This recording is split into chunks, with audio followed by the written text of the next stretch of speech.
Joining fields, taking over. No one can deny we're queens in our own rights. Got our fleet, we're ruling the game. Turning heads, yeah, we're making our own name. Living free, we're breaking the mold. Unapologetic, we're standing bold. Every picture we post, it's a story untold. We're inspiring souls, watch us unfold. Watch us unfold.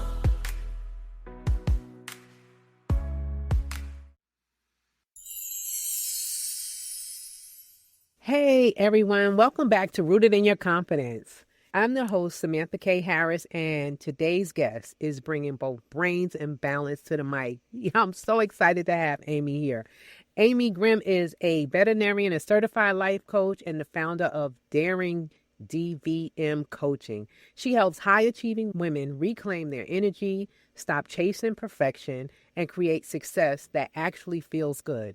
Now, here's something that's wild, a little bit of information, a little stats for you. Back in the 1960s, it was only about 5% of vets that were women. Can you believe it? 5% of women. Fast forward today, over 70% of the vets in the United States are women. Let's go, women. We doing big things. We showing up and we taking over. Yes, yes, yes. But let's be real. Leadership isn't still caught up. It has not caught up. So what does that mean for women like Amy?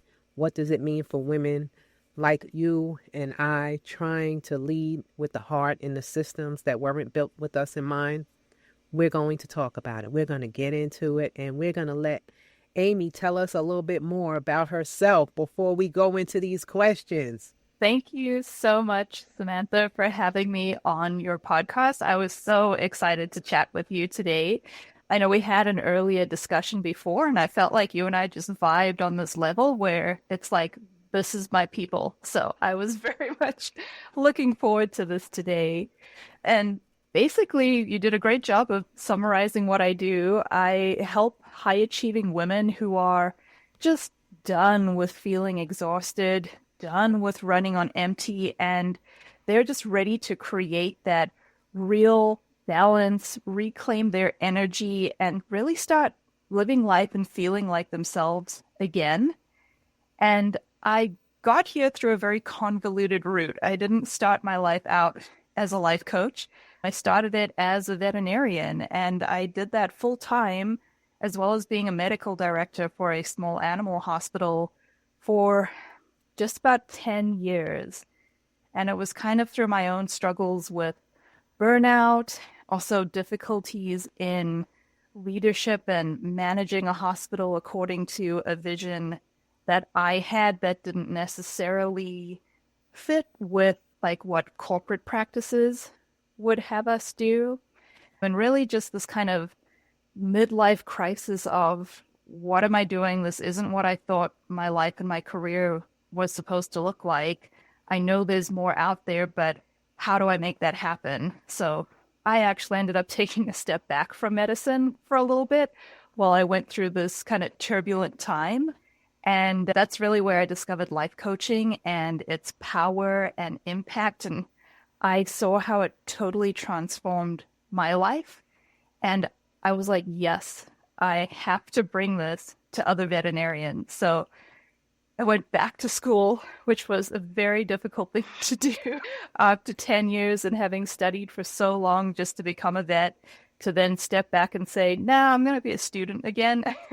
That was a very, very trying part of this journey. And yeah, I fell in love, and I started working with other veterinarians who were feeling the same things, the same kind of stuckness in their career, the burnout, that just running on fumes and wondering, why did I even sign up for this? This is a job that I used to love, and I no longer feel that passion. And as I've been doing that and working in that sector, I've just met so many other amazing women who are not in the veterinary field, but are experiencing very similar problems in their lives. And I just realized, it's so much bigger than what I ever thought it was. And I made the pivot into helping all high achieving and professional women. So that's kind of what I do now, is I work part-time as a veterinarian because I still love helping animals and doing that. And I love helping people too. Oh, I love that. I love what you're doing, what you're standing for, the fact that you're doing both things that you love. You still get to show up and take care of animals, and you get to help women who are burning out, who are not showing up for themselves. So I commend you for that, being able to do both and not jungling it, but being able to actually schedule your time so that you don't get burnt out doing the two things that you love. So that's a big win. I love that for you. Like you, Amy, I was so excited to have you here. I was like, yes, we just connected. We vibed from day one, knowing our Aries spirit. We connected during Aries season with both of our Birthday month. yes, we just really did. So that was an absolute win also. And I'm ever so grateful for Roberto for introducing us. And before I even get started, your favorite ice cream? Ooh. So if it's coming from the store, then hands down fish food from Ben and Jerry's. Everything in there is amazing, and I love the marshmallow. If it's coming from a little like mom and pop kind of ice cream shop, then it's got to be something like lavender. Like I really, really love purple ice cream. So that or taro are the two go-tos. So opposite end of the spectrum. Well, I've never tried either one of them, but now that you're saying that, because someone whispered that was your jam, that you loved ice cream, and that was your go-to to celebrate. So I wanted to know about it. So thank you for sharing with us. Yeah. Yeah. So I'm going to take us back a little bit, if you don't mind, going back into when you started, when you was a veterinarian. What made you choose? I know you loved animals, but what actually made you choose veterinarian medicine in the first place? Yeah, great question. Really so many different things, none of which were working with people, which is surprisingly a lot of the time that you spend in vet med ends up being working with people.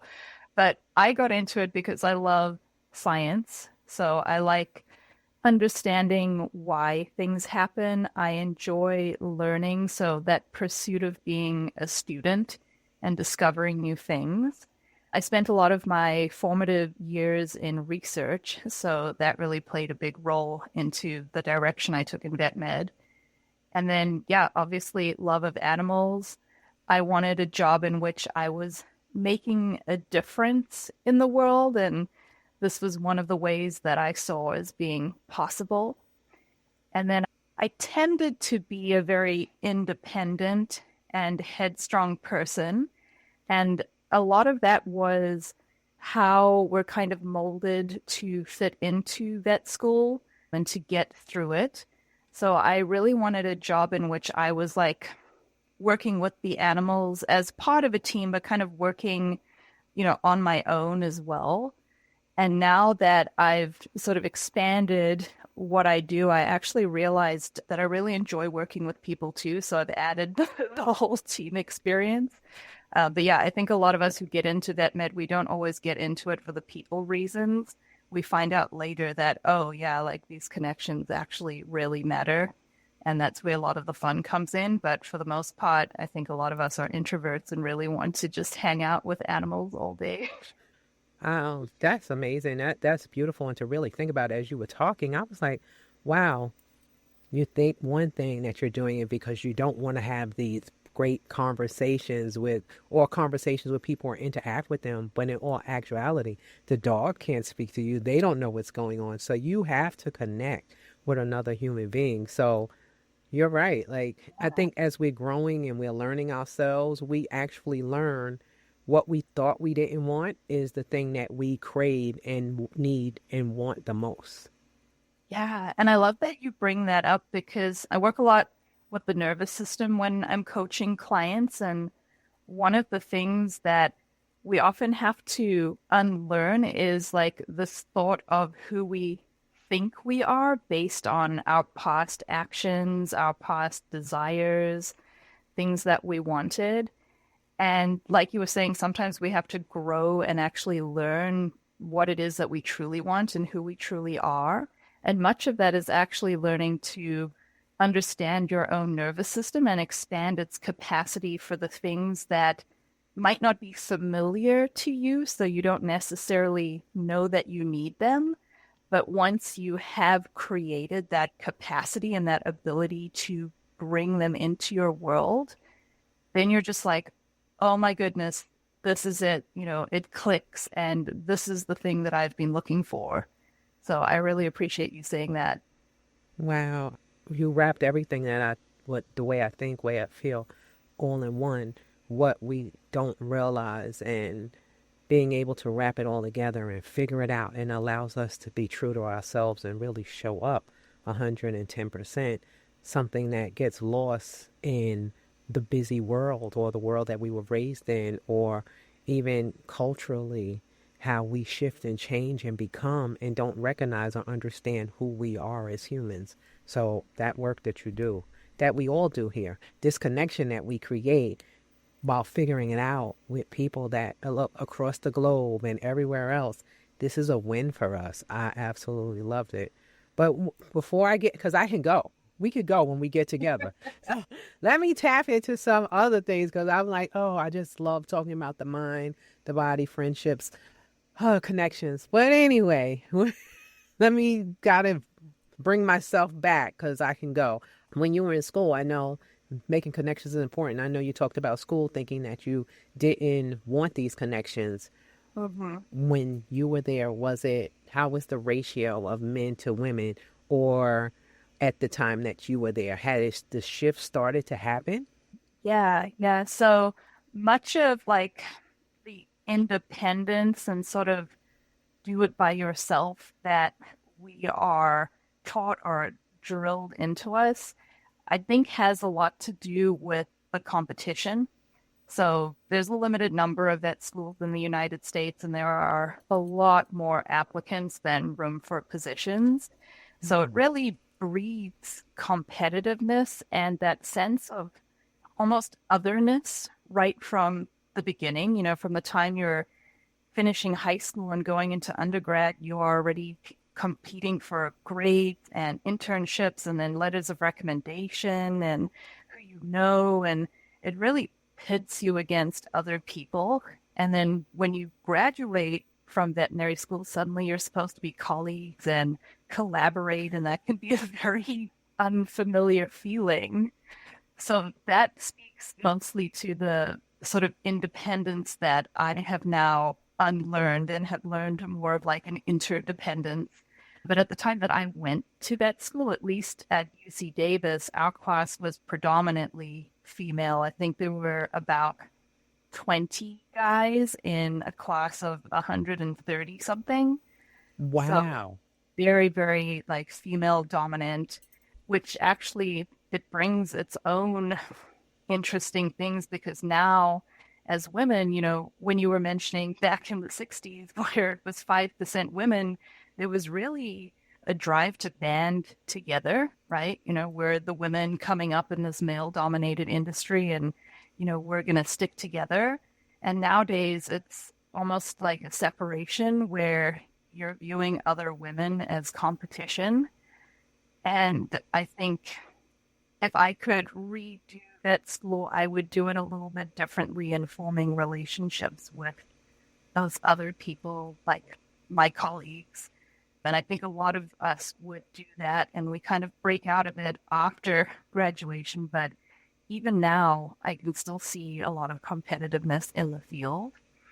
But I would say as far as like competitiveness between male and female, I don't necessarily see that as much in the doctors nowadays. But what I do still see is more of the divide in leadership, where more of those like higher up type corporate positions can be a little bit masculine sometimes, not always. But in the day-to-day life of the clinic, I would say it's very much female dominant at this time. I absolutely love that. I love the shift. I love that women from the 60s, because to really think about it, from the 60s and right now we're in 2025. So we still have almost 30 years So it hasn't even been 100 years, and the shift has been amazing, that growth scale to see how many women. And I was listening to you as you said, there was a struggle for women being in these things, to be seen and to be heard. Let me say it that way. Easier for me right this second. We see that. Do you think that power balance is because that's what we're trained to do and be as women in these environments? Or do you think that it's just being in school? Because I know community means a lot now to me, and I've worked in male-dominated industry 3/4 of my career, more than 3/4. And I know as women rise and they get different positions, it seems like we're put against each other. So it being so dominated by women now, the veterinarian positions, jobs, doctors, I wonder, is that same, what you were speaking about, is that still that same shift where women feel that they have to be competition with each other? Yeah, I would say in school still, because that's, you're either gonna make it into vet school or you're not. And if you're not getting into it, somebody else is taking your spot. So that's very competitive. And then being in school itself, yes, because you're still competing for scholarships. Some people want to do specialized training. So the veterinary degree itself is 4 years, and that's in addition to the 4 years of undergrad you've already done. And because competition is so high, most people are coming in with a master's or a PhD or from an initial profession because they couldn't get in the first few times they applied. And then they want to specialize, which is a residency, and that's an additional 4+ years of training and specialty board exams. And those positions are very limited and difficult to get. So it's really, for me, I think a lot of it is the education itself. And I think one of the reasons that we have more of a collaborative veterinary field post-education is because we have so many more women in the field now, and we do seem to have this natural inclination or almost like innate ability to create community, to uplift each other, to share, to open doors in a way that, wasn't possible in the 60s and 70s. But now, because of the work that amazing women have done, we're able to sort of come out the other side of this intense education and schooling process and actually heal a little bit in that connection and community that we're managing to build. Oh, I love that. I love community. I think it's so important for us as women to have that support system and lean as we get to know ourselves, and we can lean outside of ourselves into a community that's whole and healthy. So that's a win in itself, that women have shifted and changed and not conformed or become who the world told us to be, because I think that we see things and we inherently just fall into that competitiveness when it doesn't necessarily have to be that way. We can still be loving on each other, being kind to each other. And for me, I know what's for me is for me, no matter which way you look at it. So it really isn't as much competition. If I go in and do what I'm supposed to do and do it the way it takes for me to win, then I will. And if I don't, it's not anything against me or saying that I wasn't good enough. It just wasn't what life had for me at that time. That means there's something better, the way we decide to think and show up. Yeah, and I love that the thought of that means there's something better. That's just such a powerful mindset and a way to look at it, because, you don't know what life is going to throw at you despite your best intentions, or no matter how hard you work or whatever it is that your desire is, the success that you're, achieving. Sometimes life be lifing. It sure do. That is sure do. Life will take you somewhere you wasn't even ready to go, and you have to figure it out one way or the other. That's what I'm saying for you, and you making a shift into coaching. And was it something that happened where you burnt out yourself, or you just wanted to change or see different things happening around you? Yeah, I would say all of the above, a little bit of everything. So one, yes, definitely there was some burnout in that, I was working very hard, very diligently, and just not appreciated, feeling rested, at peace. It's like you're on this hamster wheel where you're just go, go, go the whole time. And even when you get to the end of the day, you're exhausted. And when you wake up and you do it all again the next day. And sometimes it can feel like you're living for the weekend or living for a vacation. So there was a little bit of a sense of that, especially early on in my career when I was an associate veterinarian. So what that means is you're hired by either a private practice owner who's a veterinarian or a corporation, and then you work as an associate doctor for them. And then you don't really have a lot of control of your schedule and how many appointments you see and things like that. The second half of my career, I was lucky enough to have the opportunity to be a medical director. And that's where things really started to change for me, because I could help lead the vision of the hospital, help build the culture. I had an amazing hospital manager, Maria, who she was just a badass who could handle just about anything. And I really learned a lot from her in my own professional and personal growth. And then I was in this position now where, like, hey, I can help the staff and the employees, because when I was an associate, I had no say. If the tech was sick or their child was sick or they needed to go home for whatever reason, I couldn't do anything about it, but now I could. And we kind of had this thing where, like, if anybody ever needed the day off, we would just approve it. We didn't have to look, at their PTO and decide, like, do they deserve it or not? Or, like, we would really accommodate as much as we could. And You were it kind. was yeah. It's like I want to treat people how I would want to be treated. And it was so powerful to be able to do that. And at times we did get a little bit of pushback from sort of regional management in the way that we did things. And I felt a little bit of resistance there. But really that opened my eyes to how things could be if I had more control of what I was doing with my day or how I was working with people. And that's partly what inspired my transition into coaching, was realizing, like, hey, I think I actually like people and helping them their personal development too. And then part of it was also I ended up moving, so I had to step away from that medical director position. And I went back to being an associate, and I realized that I couldn't go back to practicing that way. I had to have more say over my own life, my own autonomy, my own ability to schedule my days. And I did a lot of reflection on, what my core values actually are and what I want out of life. And for me, the solution was becoming two things, the doctor and the coach. So that's how I ended up creating this little niche position for myself where I get to do both. But That is a win.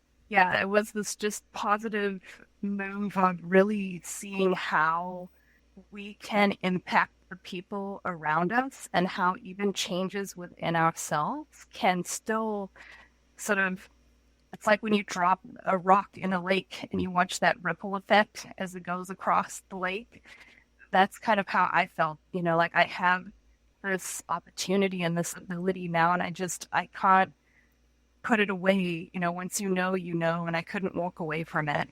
Yes, that in itself, to me, is a win when you can't go back, when you know that is something that wouldn't feel as good because you've shifted back to the old you, or even if you try, your body pulls, your mind pulls you to be and stay resistant of your old self because you've outgrown that person, or you've developed so much that you've become this new person that you didn't even know you wanted to be, needed to be, and that you embrace and love so much. And to lose that would be devastating, because I know for me, I would never want to go back.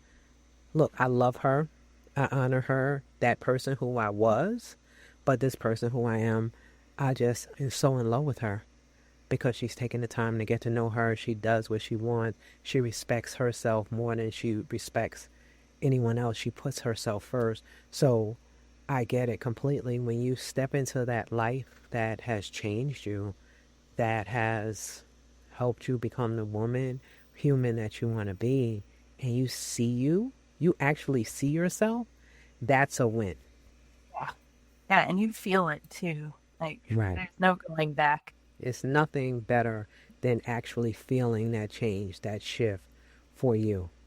So I'm just excited. I'm excited that you've done the work, I've done the work, and we're here.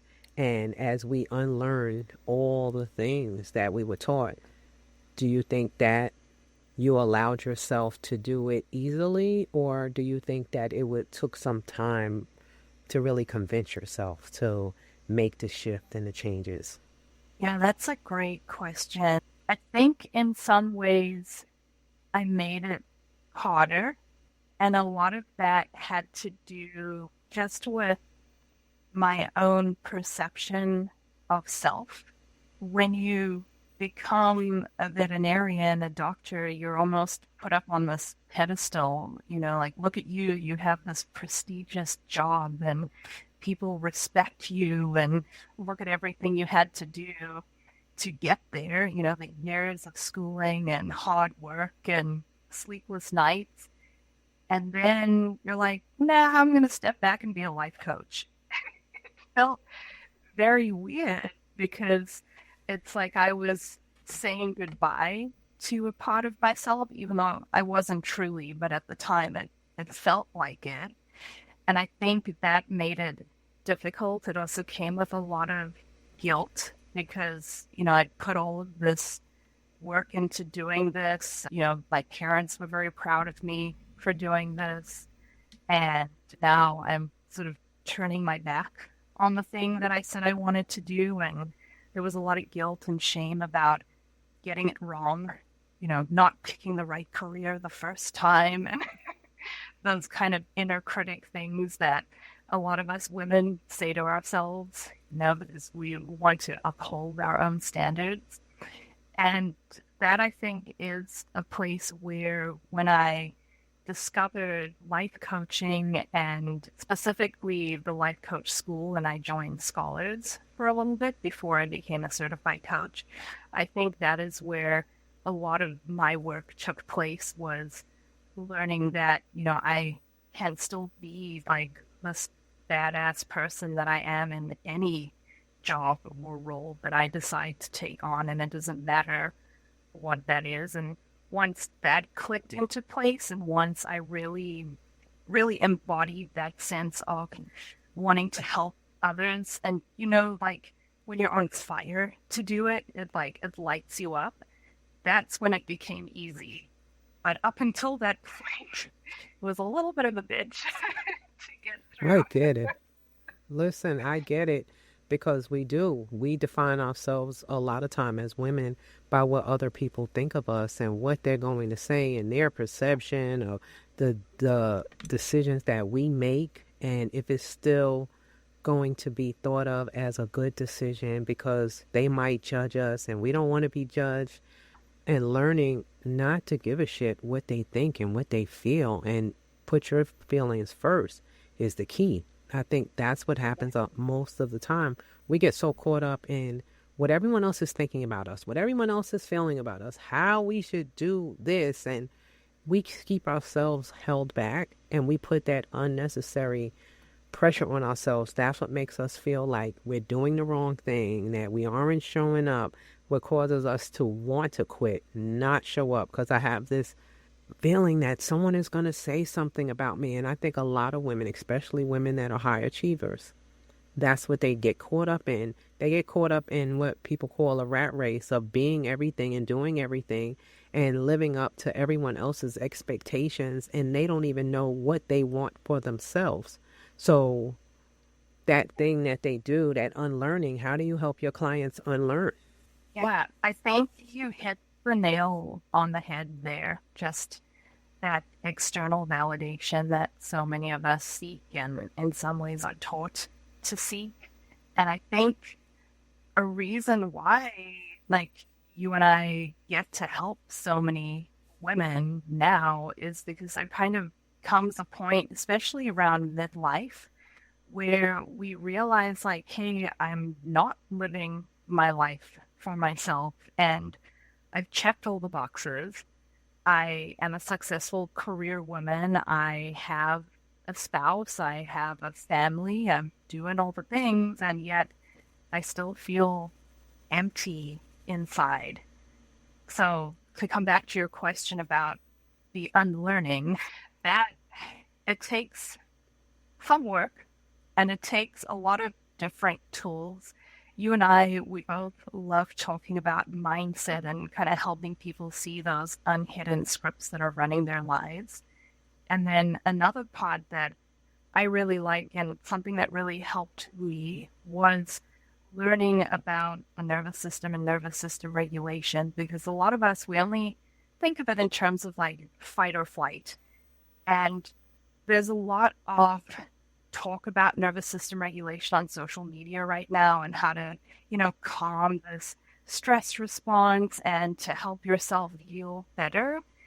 And part of that unlearning and becoming this new person who really lives into your core values and what you want out of life isn't just learning how to let go of the stress. It's actually about expanding your capacity for more.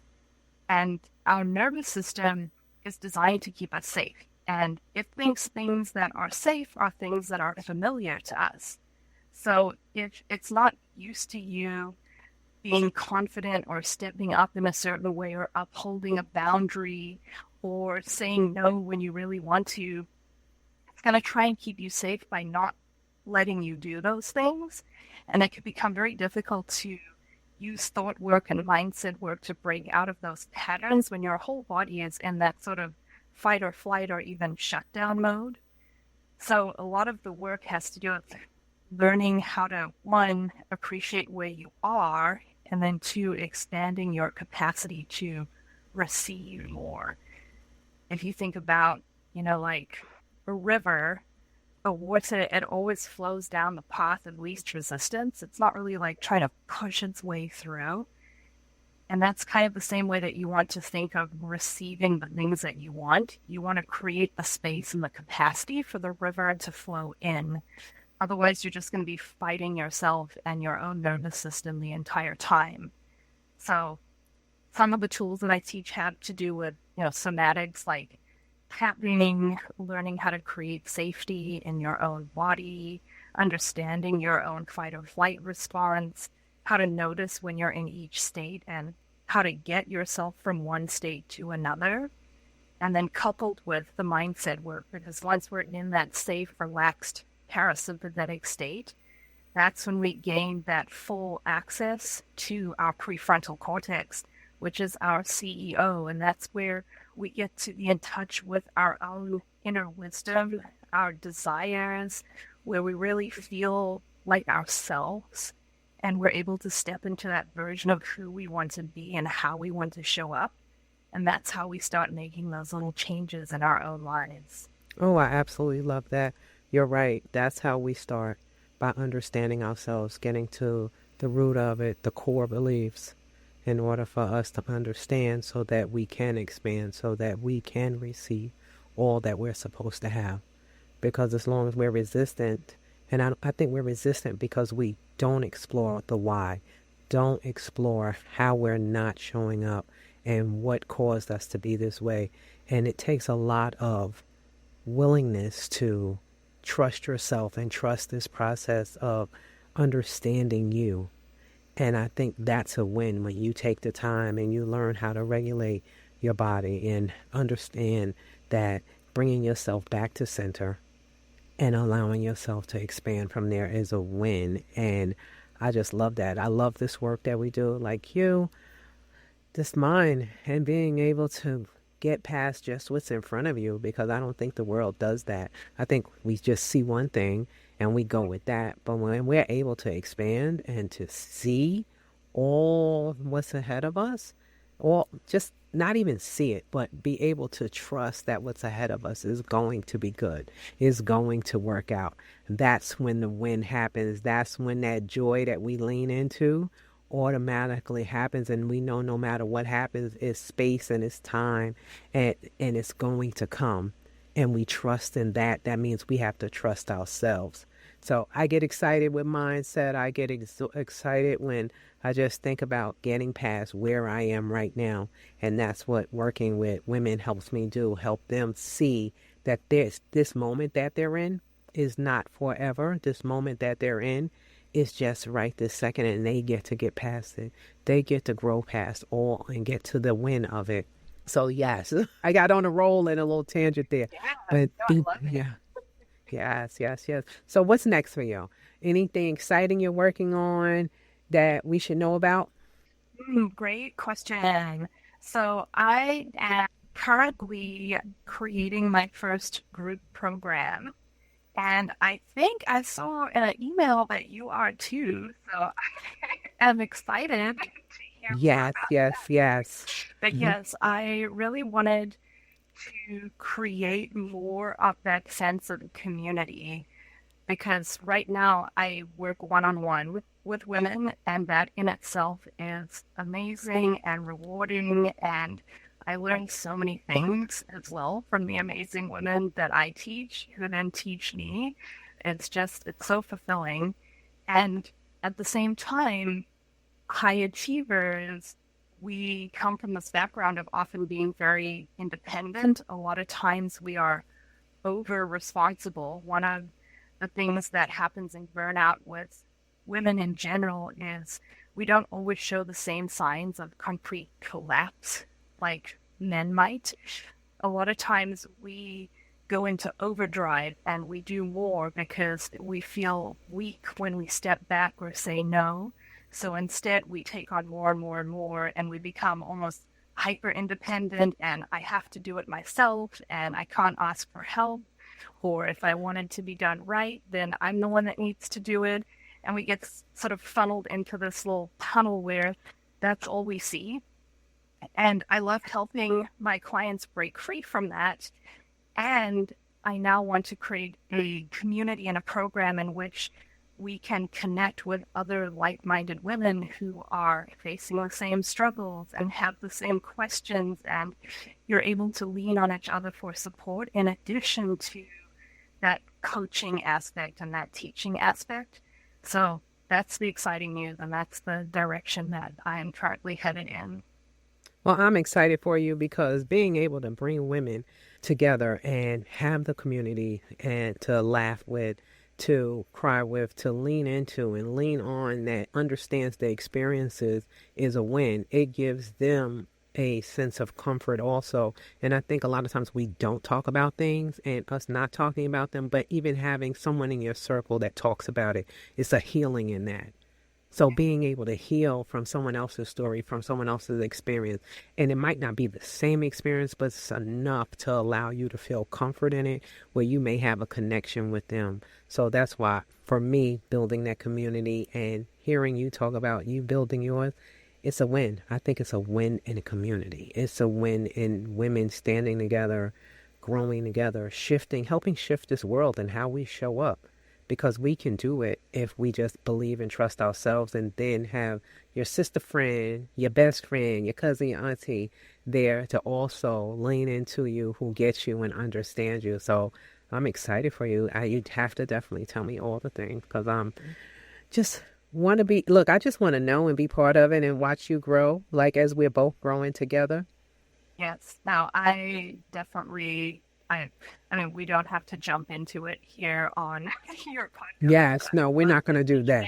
Yeah. Celebrate each other and grow together, because I think this is going to be really fun for each of us in the directions that we're going and in the ways that we can help more women, and also help women help more women, because like that ripple effect, it keeps going and going. Oh, I love that. Help other women, help more women. That's a win. That's a slogan in itself. Help more women, help other women. Let's go, women. We out here to see all of us win. We're going to wrap this up because I see now we can just, as I said, chat it up. But I have a question that I ask all my guests, So here we go. What does it mean to be rooted in your confidence? For me, it means having my own back and knowing that no matter what happens, whether it's an outcome that I had hoped for, or whether stuff goes completely wrong and shit hits the fan, no matter how good or how bad it is, I know that I have the capacity to care for myself, to be compassionate towards myself, and then extend that kind of kindness and compassion to those around me as well. And to really be rooted in my confidence. It doesn't matter if I get what I want or if I don't. I know that I can handle whatever happens. And that's what gives me the confidence to take the risks, because ultimately it doesn't matter if it's negative or positive. I'm here standing in myself and showing up as that version of me that I want to be and to give to the world. Oh, wow. That was awesome, Amy. Thank you for sharing that. Well, I want to thank you for this conversation. You dropped some insight and love into this space today, and I thank you so much. Now, listen, if this episode spoke to you, I want you to do 3 things. I want you to follow, share, and leave a review, because that's how we keep these stories alive and reach more women who need to hear this. Amy, tell everyone where they can connect with you, and if you have a freebie or offer or something special for the listeners. And once she says it, I'm going to drop it in the show notes, so don't get she talking too fast, because she got this, and so do I. Love it. So you can find me on my website, which is daringdvm.com. I'll just explain that quickly because people might be confused. But the daring comes from the work of Brene Brown, who is daring to lead and courageous. And DVM is Doctor of Veterinary Medicine, which is where this all started. So daringdvm.com is the website. On there, you can find some of the freebies that I have. One of them is Burnout Free Me, which is a workbook that takes you through establishing the 5 fundamentals that you need to build your own burnout-free life, and where to start, and how to work through some of the mindset with that. And then there's a couple of other fun things on there for you to explore. And if you ever want to actually chat with me, like come say hi on Instagram, I hang out there at Daring DVM, or you can find me on LinkedIn as Dr. Amy Grimm. And my email address is coach@daringdvm.com. You're welcome to email me any questions, things like that. I love meeting you beautiful women and creating connection and friendship. So I'm all up for any means of contact. That is awesome. So, ladies, you've heard it here. Amy has told us where we can connect with her. And just to touch base, hey, say hi. Drop in her inbox on and say hello, because that's how we build communities, and that's how we shift and change this world. So just remember, you don't have to earn a seat at the table to fit in. You don't have to shrink. You're already worthy of being there. You see how the veterinarian world has changed because women knew they were supposed to be there. And Dr. Amy Grimm is showing you, telling you that it is possible and that we don't have to burn ourselves out doing it. I am Samantha K, and this is Rooted in Your Confidence, and I will see you next time. Sis, you don't have to twist, shrink, or hide. You deserve to be seen, heard, and valued for exactly who you are. If this episode spoke to you, make sure you follow, subscribe, so you never miss the conversation. And if you're ready to take this work deeper, take my confidence quiz. The link is in the show notes. Or book a session with me to start showing up in your career and life with the confidence you deserve. Until next time, walk through the door differently, show up, show out, be you, and I'll see you in the next episode. Strong and fierce, taking over. No one can deny we're queens in our own right. Swagger on fleek, we're ruling the game. Turning heads, yeah, we're making our own name. Living free, we're breaking the mold. Unapologetic, we're standing bold. Every picture we post, it's a story untold.